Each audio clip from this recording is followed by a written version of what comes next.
Ladies and gentlemen, prepare for legal eagles and bar tabs when discounts go to court. Welcome to Legal Suit Decoded, the show that turns legal drama into comedy gold. Today we're diving into a case hotter than a Peruvian chili pepper and more controversial than pineapple on pizza, because we're about to unravel the spicy saga of Lima Restaurant versus Ladies' Night. Before we dive into this mouth-watering Peruvian delight, make sure to hit that subscribe button to stay in the loop with all the latest drama and breaking news in the legal world. I promise you that with all the tea bags I have prepared, you won't want to miss a thing. Let's get you set it in. Lima, a family-run Peruvian restaurant in Concord, California, was serving up ceviche and controversy in equal measure, facing a force most restaurant connoisseurs tend to avoid butting heads with: the Unruh Civil Rights Act, California's legal heavyweight champion of equality since 1959. The stakes? Only the entire existence of a beloved local eatery and the right to enjoy discounted drinks based on your chromosomes. So let's set the stage, shall we, for this delicious lawsuit. It's 2015, and Chef John Marquez, fresh off his culinary adventures in Peru, decides to bring a taste of Lima to the heart of Concord. He opens Lima Restaurant, a place where you can savor authentic Peruvian flavors without the 12-hour flight and questionable street food experiences. For nearly 9 years, Lima was the go-to spot for locals craving empanadas, pollo a la brasa, and arroz con mariscos. It was a place where you could pretend you were dining in Peru, minus the altitude sickness and llama traffic jams. But here's where our story takes a turn spicier than any chili pepper. Lima decided to spice up their weekly routine with a Ladies' Night promotion. Now, I know what you're thinking. Ladies' Night? Isn't that as outdated as flip phones and MySpace? Well, apparently, Lima didn't get the memo. They generously offered women a 50% discount on alcoholic beverages for 3 glorious hours each week. It was like happy hour, but to some, the promotion seemed to have come with a side of gender bias. As the promotion gained more and more popularity, especially amongst women, whispers started to get a bit louder because of the discontent that began to surface. Some bystanders started asking, why can't I get cheap drinks just because I can't pull off a little black dress? Do I get discounts if I wear just one high heel? And just like that, Lima found itself in hot water, and not the kind you use to make quinoa. I and the restaurant are joined on the idea that these whispers turned to complaints came from those who just do not have a life and want to just add something to their journals. Moreover, with these complaints enter the Unruh Civil Rights Act, California's legal superhero, swooping in to save the day from the villainous forces of unequal drink pricing. This act, named after Jesse Unruh, who clearly missed his calling as a superhero with a name like that, prohibits discrimination in public accommodations based on various factors, including gender. It's like the Justice League of anti-discrimination laws, but with more legalese and fewer capes. The lawsuit alleged that Lima's Ladies' Night promotion was as discriminatory as a no boys allowed treehouse club. That ain't good to hear, but so is the complaint. But we're here, aren't we? The plaintiffs argued that offering discounts based on gender was about as fair as letting only people named John use the salsa bar. Lima's defense? Well, they didn't really have one. Their owner, John Marquez, basically said, they're all just ambulance-chasing lawyers. I mean, was he wrong in some way? But unfortunately for the Lima crew, that argument holds up in court about as well as a soggy empanada. As the case unfolded, social media exploded faster than a pressure cooker full of frijoles. Some defended Lima,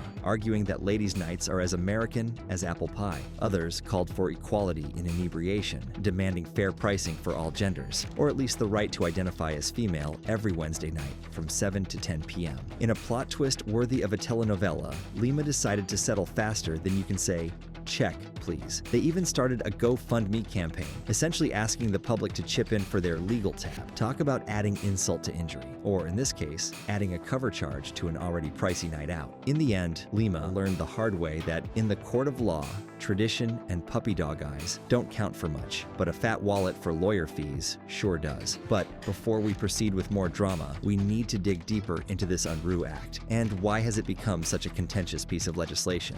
The Unruh Act, signed into law in 1959, was designed to prevent discrimination based on sex, race, religion, and other characteristics in businesses and public accommodations. Its primary aim was to ensure that everyone had equal access to goods, services, and facilities, regardless of their background or identity. Over the years, it has been amended to include additional protections, making it one of the most comprehensive anti-discrimination laws in the country. However, the Unruh Act is not without its critics. Some argue that it has been stretched stretched beyond its original intent and is now being used to target businesses for minor infractions. They claim that it has created a climate of fear among business owners, who are now hesitant to offer any promotions or discounts that could be construed as discriminatory. That is so wrong, Unruh. Others argue that the Unruh Act is essential for ensuring equality and preventing businesses from engaging in discriminatory practices. They contend that it is a necessary tool for protecting vulnerable groups and promoting a fair and just society. Here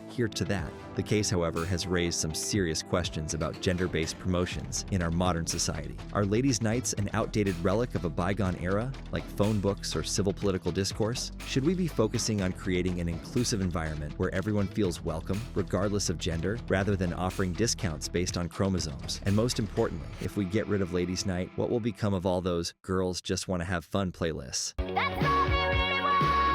I mean, that's the best playlist of it all. Don't you people have any more respect for Cyndi Lauper? But let's not forget the real victims here, the loyal patrons of Lima. As news of the impending closure spread, locals flocked to the restaurant faster than you can say, last call. Cindy Wright from Bay Point summed it up best when she said, "It's just sad. It's just so sad." Yes, Cindy, it is sad. Almost as sad as realizing you're out of guacamole halfway through your burrito. The closure of Lima isn't just about the loss of a restaurant. It's about the loss of a community hub. It's where first dates awkwardly fumbled over how to pronounce ceviche, where families celebrated birthdays with forkfuls of lomo saltado, and where friends gathered to complain about work over pisco sours. Now, where will the people of Concord go to pretend they're cultured international travelers without leaving the city limits? With all these happening, I should probably tell you that Lima isn't alone in this legal quagmire. Oh no, my law-loving friends. The Unruh Civil Rights Act has been stirring up trouble for businesses across California faster than a bartender mixing cocktails on a busy Friday night. Take, for example, the case of the Angels baseball team.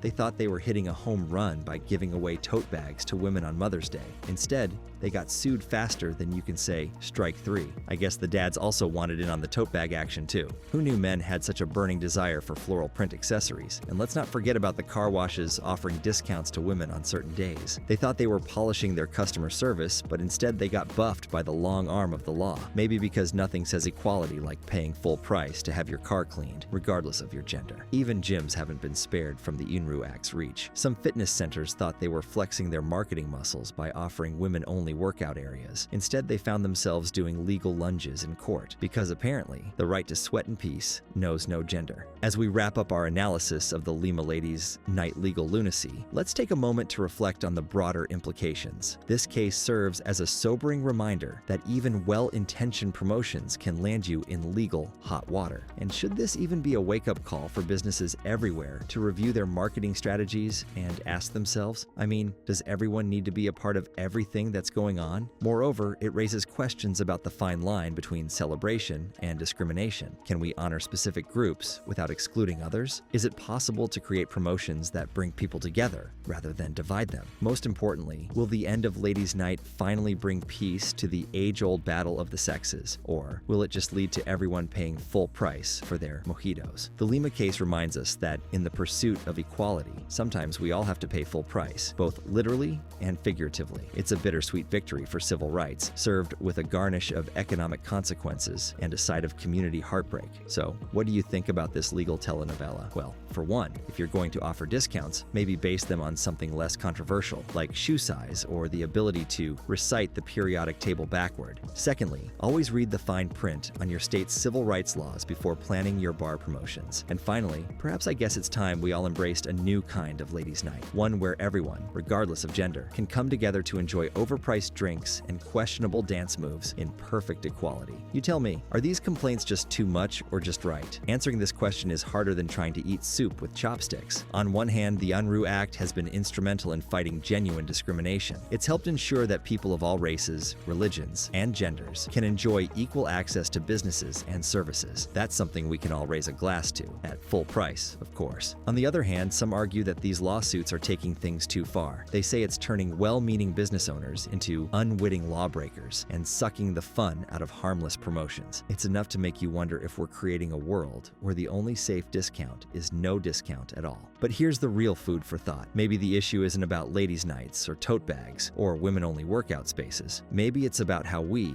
as a society, view and value different groups. groups? Do we need to offer discounts to get certain people through the door? Or should we be focusing on creating spaces that are genuinely welcoming to everyone, regardless of gender, race, or any other characteristic? Think about it this way. Is it that big of a deal that a restaurant is celebrating women with a small gesture, that you would take legal action so severe it forces them to close their doors? I got you thinking too much there, didn't I? As the Lima restaurant shuts its doors for the last time, let's raise a glass at full price, of course, to equality, to the memory of discounted drinks, and to the hope that someday we'll live in a world where the only problems we face are bad tippers and people who talk during movies. Until next time, stay legally savvy and culinarily curious. And remember, in the court of public opinion, the verdict is always subject to appeal, especially after a few rounds of pisco sours. Good night, and good luck navigating the treacherous waters of gender-neutral happy hours.